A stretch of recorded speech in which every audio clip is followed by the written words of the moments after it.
Welcome to VB8 news. రైతులకు రాయితీపై తుంపెర సేద్య యూనిట్లను పంపిణీ.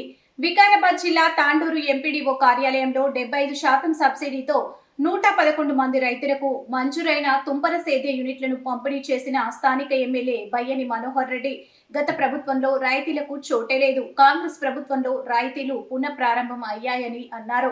రైతులు తక్కువ నీటితో ఎక్కువ సాగు చేయడానికి తుంపర సేద్య పరికరాలు ఉపయోగిస్తే లాభసాటిగా ఉంటుంది. ప్రభుత్వం నుంచి వచ్చే రాయితీలను రైతులందరూ సద్వినియోగం చేసుకోవాలని అన్నారు.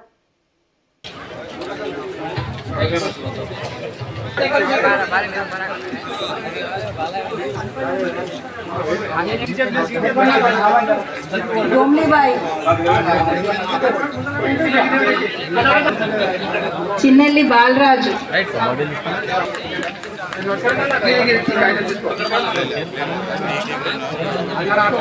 ఈడిగి శేఖర్,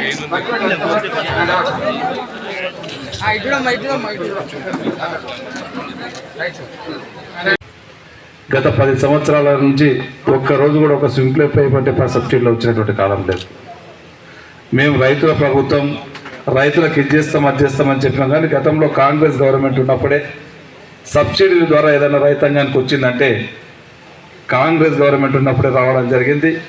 గత 10 సంవత్సరాల కాలంలో ఒక రైతు కూడా ఒక స్ప్రింక్లర్ పైప్ వచ్చిందన్న దాఖలలో నేనైతే చూడలేదు. మీరు ఎవరన్నా చూసిరా? ఎక్కడన్నా ఈ 10 సంవత్సరాలు ఎక్కడన్నా రైతుకు ఒక పైప్ వచ్చిందా? అంటే వాళ్ళకి రైతుల పైన ఎంత శుద్ధశుద్ధి ఉందో ఒకసారి మనం అర్థం చేసుకోవాల్సిన అవసరం ఉంది. మళ్ళీ మీ అందరి ఆశీర్వాదం వల్ల మళ్ళీ మన కాంగ్రెస్ గవర్నమెంట్ తెచ్చుకున్నాం. తెచ్చిన ఒక సంవత్సర కాలంలోనే చాలా మటుకు ఎక్కువ నాకు ముక్కున్నప్పుడు సాయిల్ పోయినప్పుడు నాకు ఖచ్చితంగా స్ప్రింక్లర్ పైపులు కావాలా. బషీరాబాద్ పోయినప్పుడు కూడా రైతాంగం అడిగినారు. తాండూరు రూరల్ పోతే కూడా మనకు ఈ స్ప్రింక్లర్స్ అనేటివి తక్కువ నీరున్నా కానీ ఎక్కువ సేద్యం చేసుకోవడానికి ఉపయోగపడుతుంది. 2 ఎకరాలు అట్లా వారేది స్ప్రింక్లర్ పైపుల ద్వారా ఒక 4 ఎకరాల పంటలు మనం కూరగాయలే కానివ్వండి, ఇలతకాయ పల్లీలు కానివ్వండి, ఈరోజు ఉల్లిగడ్డ కానివ్వండి, అనేకమైనటువంటి సాగుకు వచ్చినటువంటి ఆరుతడి పంటలకు చాలా ఉపయోగపడేటువంటి స్ప్రింక్లర్ పైపులు. మేమంతా కూడా ఇక్కడ గ్రామీణ ప్రాంతంలో స్ప్రింక్లర్ పైపులు గత ప్రభుత్వం నిర్లక్ష్యం చేసింది. రైతాంగానికి ఏ ఒక్కటి కూడా ఇవ్వలేదని చెప్పినప్పుడు ముఖ్యమంత్రి గారు వెంబడి స్పందించి కన్సల్ట్ మినిస్టర్ గారు తుమ్మల నాగేశ్వరరావు గారు కూడా తక్షణమే స్పందించి మీకు ఎన్ని కావాలని చెప్పడం జరిగింది.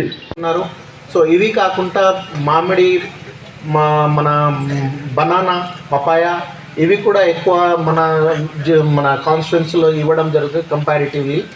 సో మన రైతులకి అన్ని రకాలుగా మన కూరగాయలు పండించడానికి కానీ, ఉల్లిగడ్డలు కానీ, ఉల్లిగడ్డల స్టోరేజ్కి కానీ, తుంపర్ల సేద్యం కానీ, నీటి కుంటలు కట్టడానికి కానీ అన్ని రకాలుగా అంచున గవర్నమెంట్ సబ్సిడీలు ఇస్తుందన్నమాట. మీరు కూడా ముందుకు రావాలని కోరుకుంటున్నాం. ఇప్పుడు వచ్చిన మందికి ఇవి ఓన్లీ ఏ టోకన్ అన్నమాట. గవర్నమెంట్ అయితే అందరికీ ఇచ్చినట్టు చేయమని చెప్పేసి మనకు ఇవి చేస్తున్నారు, ఆదేశాలు ఇస్తున్నారు. రాబోయే కాలంలో ఎవరికి రాలేదు వాళ్ళు కూడా మీ సేవ ద్వారానే మన నమోదు చేసుకొని సీనియారిటీ మెయింటైన్ చేస్తే ఎలా టార్గెట్ వస్తుంది అలాగే వాళ్ళకు కూడా ఇవ్వడం జరుగుతుందన్నమాట. సో మీ ఎక్కువ టైం తీసుకోము సార్. రైతులు మార్నింగ్ నుంచి ఉన్నారు, దయచేసి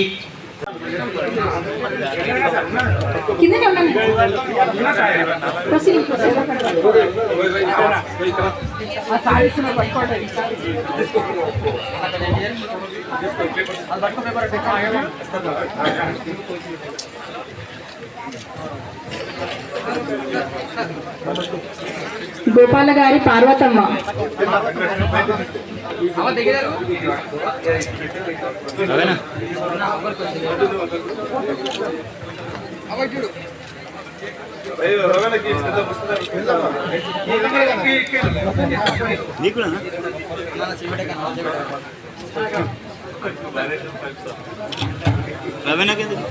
గోపాల గారి వెంకటమ్మ,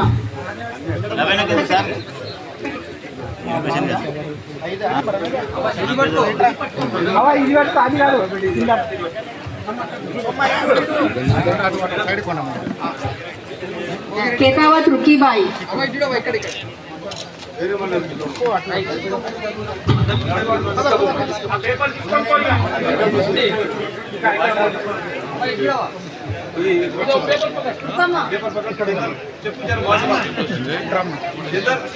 ఏం చేస్తున్నావు?